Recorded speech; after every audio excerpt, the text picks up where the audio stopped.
ဒီလိုပိတ်ထားလိုက်ကိစ္စလို့ရှိရင်ဒီလိုကြည့်ပြီးထွက်တယ်ရပြီရပြီတော့မရှိရကန်တယ်ကျွန်တော်ကန်ထားလိုက်မရကန်ထားလိုက်မရ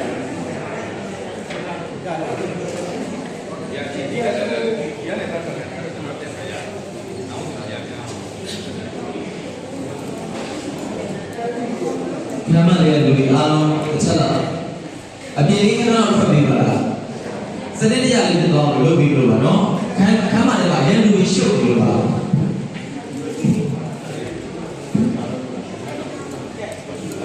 မိသားစုတွေနဲ့လူပညာဒီကိုပထမများခက်တော့တခြားလေးကပ်ပြီးပါနော်အမြောက်ဝင်လာမဲ့အဲ့တဲ့ဒီဘက်ကနေပတ်ပြီးတော့ပြန်ထွက်ပြီးပါအားလုံးမြင့်နိုင်ရ